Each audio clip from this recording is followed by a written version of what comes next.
আসসালামু আলাইকুম। আমি ব্রেকিং নিউজ নিয়ে হাজির হলাম আপনাদের কুতকুতি ভাবে।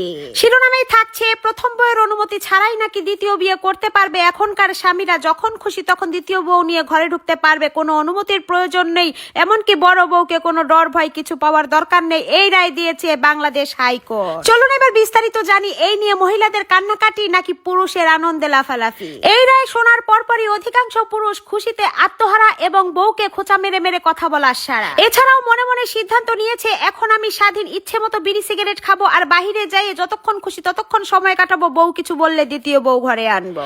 চলুন এবার জেনে আসি মহিলাদের কি অবস্থা, হাইকোর্টের রায়ের বিরুদ্ধে কিংবা স্বামীর বিরুদ্ধে নিচ্ছে কি কোনো ব্যবস্থা।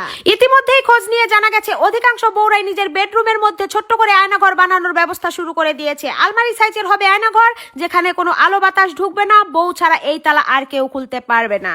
এখন থেকে ভুলেও স্বামী যদি বউকে জান বলে একদিন ডাকতে ভুলে যায় এবং কি মুখে হাসি ছাড়া কথা বলে সন্দেহজনক ভাবে, সেই দিন থেকে স্বামীর ঠিকানা হবে সেই আয়নাঘর, সেখান থেকে আর বের করা হবে না। এইদিকে যে প্রবাসী বউরা স্বামীর জন্য মিনিটে মিনিটে ক্ষণে ক্ষণে কান্নাকাটি করে স্বামী কখন দেশে ফিরে আসবে সেই চিন্তায় থাকে, সেই প্রবাসী বউরাই নিজের মতামত চেঞ্জ করেছে এই হাইকোর্টের রায় শোনার পরে। প্রবাসী স্বামীদের উপর হুমকি জাহির করা হয়েছে, প্রবাসী স্বামী তোরা থাক প্রবাসে, তোদেরকে আনা হবে না আর এখন দেশে, তোদেরকে দেশে আনা হবে তোরা বুড়া খুনখুনা হলে। দেশে আসার পর তোরা দ্বিতীয় বিয়ে করবি তো দূরের কথা, তোরা হাঁটতে তো পারবি না লাঠি ছাড়া। সর্বশেষ শিরোনামে বাংলাদেশের মহিলাদের মুখে একটাই ডায়লগই শোনা গেছে, শোন বেটারা, তোরা দ্বিতীয় বিয়ের জন্য ফাল পারিস না, যেদিন দ্বিতীয় বিয়ের কথা চিন্তা করবি সেই দিন হয়তো দুনিয়াতেই থাকবি না, আর যদি থাকিস তাহলে তোদের সাথে তোদের টুনটুনি পাখিটা থাকবে না।